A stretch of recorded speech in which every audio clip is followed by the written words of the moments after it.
C'est un métal avec lequel on peut faire énormément de choses parce il est léger, il est malléable, on peut s'en servir par formage, par coulage, on peut faire beaucoup de choses avec. Je pense que c'est un métal d'avenir. C'est un métal qui est noble, tout simplement, vis-à-vis de l'acier. On entend aujourd'hui des bruits comme quoi utiliser l'alu pour conserver les aliments, c'est pas bon du tout. Le poisson en papillote, c'est pas bon non plus. Donc maintenant, je le regarde avec du danger. Une des grandes forces de l'aluminium, c'est sa recyclabilité. Le fait qu'il faille dépenser peu d'énergie pour refaire une nouvelle pièce à partir d'aluminium. Donc ça, je pense que c'est une de ses grandes forces. Il y a des milliards de choses. Au quotidien, les ustensiles, où je suis dans le milieu de l'automobile, donc aussi pour la fabrication des pièces. On le voit dans l'alimentaire, on le voit dans les constructions métalliques. Ça me fait penser à cocotte minute, ustensiles de cuisine, voilà. Les portes, les fenêtres, les encadrements. Qu'est-ce qu'il y a d'autre encore? Dans les voitures, dans les l'aluminium, les vélos. Enfin voilà, mais il y a énormément de choses. À emballer des choses pour y emmener au pique-nique. Donc les cafetières, les passoires, les cocottes minutes, puis les objets domestiques. Et oui, plein de trucs d'aluminium, quoi. Quand on voit les monuments qu'ils installent un peu partout qui font penser à l'aluminium, quoi. Voilà. Il y a eu une œuvre d'art un peu dans la montagne. Ça, en passant, on le voit. C'est des cercles, je crois. Des cercles en aluminium. Ça m'inspire beaucoup de choses, en fait. La légèreté. J'aime bien la gravure sur l'aluminium. Je vais faire de la fonderie, donc j'adore l'idée de faire fondre l'aluminium et d'en faire des moules artistiques et de les exposer. Vallée de la Maurienne, 1907, ça a été le début de l'industrialisation. Ça a fait descendre les gens qui étaient essentiellement des éleveurs ou des cultivateurs. Ça les a fait descendre dans la vallée. Ils descendaient de Jarrier jusqu'à Saint-Jean-de-Maurienne à pied, en pleine nuit, pour venir prendre le poste à 4h ou à 5h. Donc ça a été un gros changement, c'est le passage à la vie industrielle. Et qui plus est, je connaissais un peu l'histoire des rétameurs. Ces colporteurs qui passaient dans les communes autrefois pour rétamer les plats percés. Et moi, j'ai un plat à la maison, à Cuine, qui a été rétamé. Voilà, alors je dis tiens, il a sa petite pièce d'alu dans un coin du fond du plat et ça me plaît bien. C'était la seule usine qui faisait travailler la vallée, en fin de compte. Ouais, voilà, il y a très longtemps, c'était la principale usine de la vallée, en fin de compte. Ça a été une chance pour lui de venir travailler sur l'usine de Saint-Jean-de-Maurienne. Il fallait qu'il élève une famille de 7 enfants.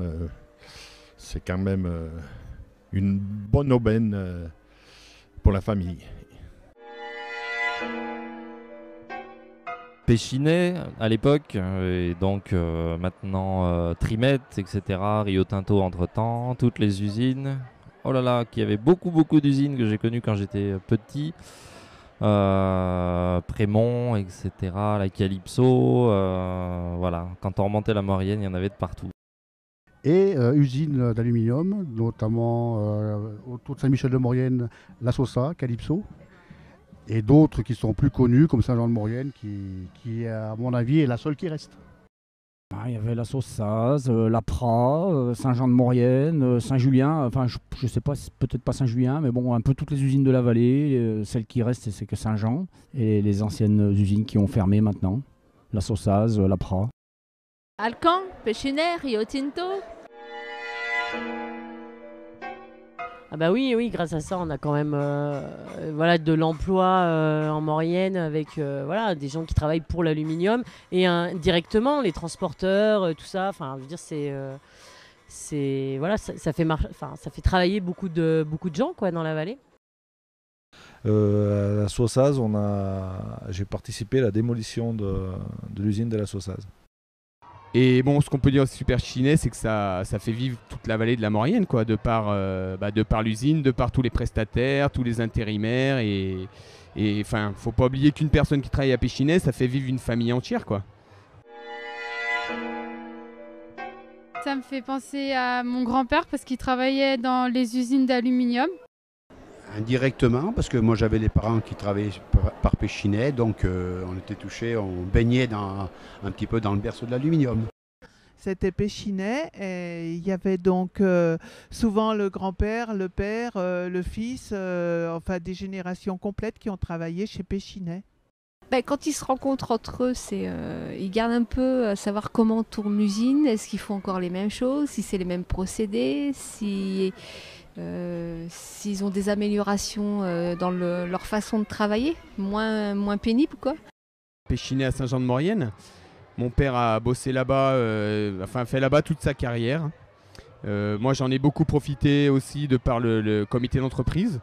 Je suis parti pendant plus de 10 ans en colonie de vacances, donc les colonies de vacances Péchinet, sur l'île de Ré, à la mer Méditerranée aussi, sur la presqu'île de Gien. Ça permettait de partir, passer de super vacances avec des copains, entre jeunes, pour des sommes qui n'étaient pas du tout mirobolantes, quoi, puisque Péchinet participait énormément à financer toutes ces excursions et toutes ces sorties.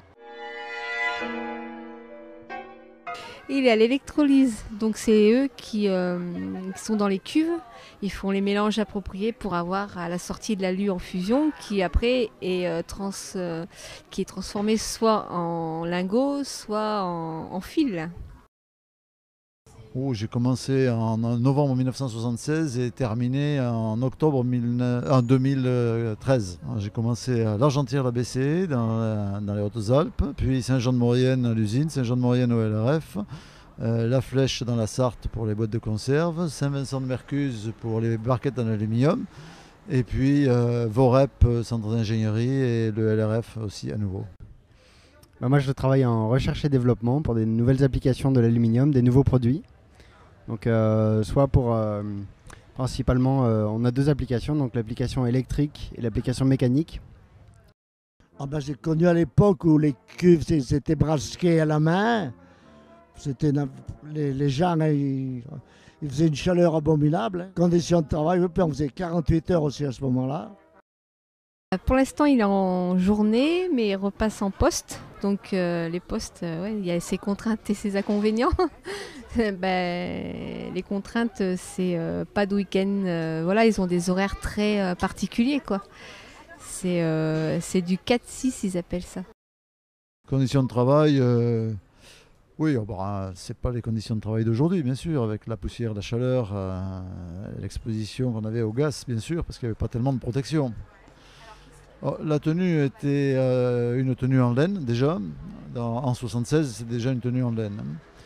Avec des bottes aussi spéciales. Ça n'a pas tellement évolué. Ce qui a évolué, c'est surtout les masques pour protéger du gaz qui n'existaient pas à ce moment-là, enfin qui n'étaient pas utilisés à ce moment-là. Ça, c'est en électrolyse.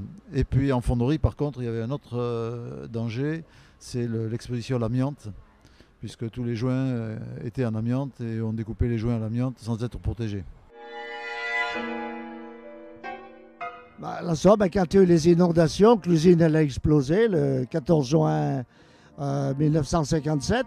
Moi, je me trouvais chez moi parce que je travaillais la nuit à ce moment-là, on avait évacué. Et le lendemain, ça avait sauté.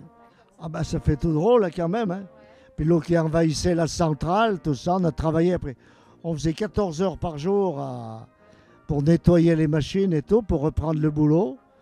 On n'est pas resté inactif. Hein. Oui, en 1957, j'étais à l'école, au Til, et j'entendais exploser les cuves. Et on voyait voler les tôles en l'air de l'usine. Ça impressionne, on voyait les maisons tomber. Ça, surtout les fermetures, voilà, c'est ce qui nous a marqué. C'était toutes les usines dans la vallée de la Maurienne qui ont fermé peu à peu, voilà. Sans doute, mais il y a eu de la pollution aussi en contrepartie. Hein.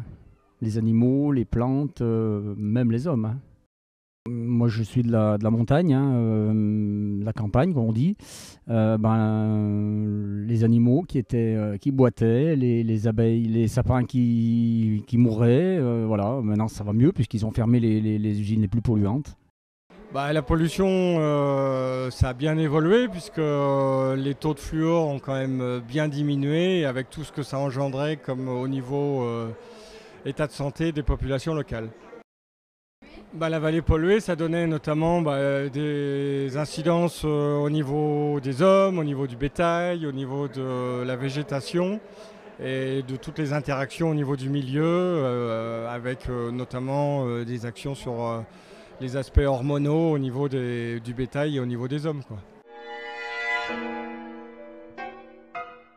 Les jeunes maintenant, l'usine de Saint-Jean, je ne sais pas si tous les jeunes savent ce qui sort de cette usine, que l'aluminium sort de cette usine. Nous, on a toujours vécu là, donc c'est vrai qu'après, pour nous, la vallée de la Maurienne, c'est Péchinet Aluminium, quoi. Ça a changé 3 fois ou 4 fois de nom depuis, mais pour nous, c'est toujours Péchinet, quoi. C'est pas Rio Tinto, c'est pas Alcan. Pour nous, c'est vraiment Péchinet Aluminium.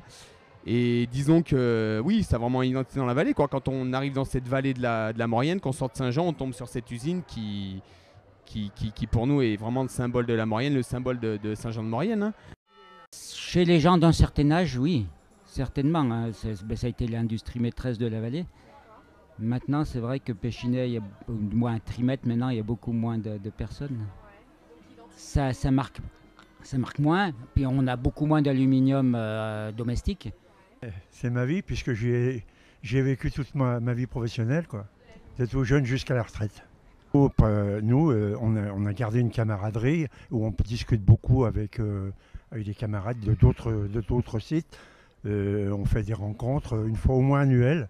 Où on discute un peu entre nous de notre parcours professionnel. Il y a toujours un vrai savoir-faire. Il y a toujours un vrai savoir-faire encore au LRF à Saint-Jean-de-Maurienne. C'était une fierté tant qu'on était les leaders de la technologie. Ça a été après un petit sentiment d'échec lorsqu'on a été racheté, puis re-racheté à nouveau. Racheté par Alcan, puis re-racheté par Rio Tinto Alcan. Ça peut être un avenir, et ça dépend de ce que les industriels vont décider. Je sais pas, espérons que ça dure pour les emplois déjà, pour ça, parce que sinon ça risque de faire un sacré manque, on va dire. Hormis ça, l'aluminium, c'est un bon traité, mais qui est mieux fait à l'étranger, qui touche 3 fois moins cher. Je suis aluminier. C'est du passé, et de toute façon, l'activité, elle ne va pas perdurer. Dans le cadre de la mondialisation, la vallée n'est pas concurrentielle. Je pense qu'il y a encore un petit peu d'avenir, mais que ça va être vraiment très très compliqué, quoi. Venir produire de l'aluminium à Saint-Jean-de-Maurienne, maintenant c'est compliqué, il faut apporter l'énergie, il faut transporter l'aluminium, et c'est vrai que c'est beaucoup plus simple dans des coins, dans d'autres lieux comme l'usine de Dunkerque, où ils ont un port, où ils ont plein de choses pour transporter l'aluminium, les matières premières très facilement, quoi. La Maurienne, c'est tout du transport, soit par voie ferrée, soit par route, et c'est un petit peu le bout du monde, quoi, la vallée de la Maurienne. Donc je pense que ça va être très très compliqué, même si de gros efforts sont faits depuis de nombreuses années pour conserver cette usine. J'espère que ça va pouvoir durer le plus longtemps possible, mais ça devient très très compliqué. J'ai peur, j'ai grand peur. J'ai grand peur parce que maintenant on parle que de rentabilité. Avant en Péchinet c'était un respect justement de ces vallées qui avaient réussi à capter l'eau parce qu'il fallait beaucoup d'électricité. Je pense que l'aluminium a encore de beaux jours devant lui. On a la chance aujourd'hui de faire partie de...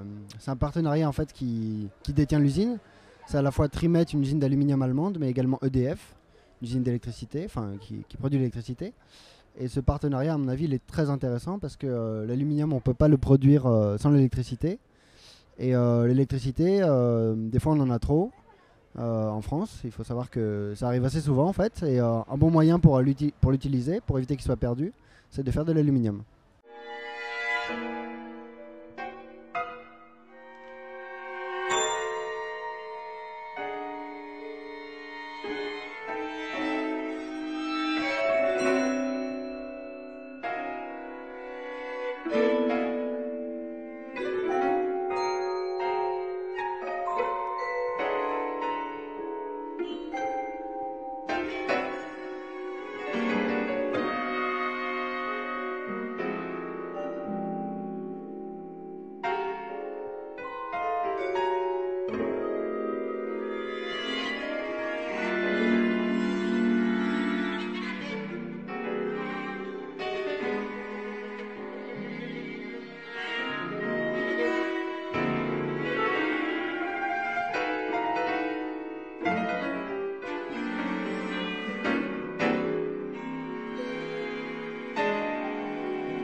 Thank you.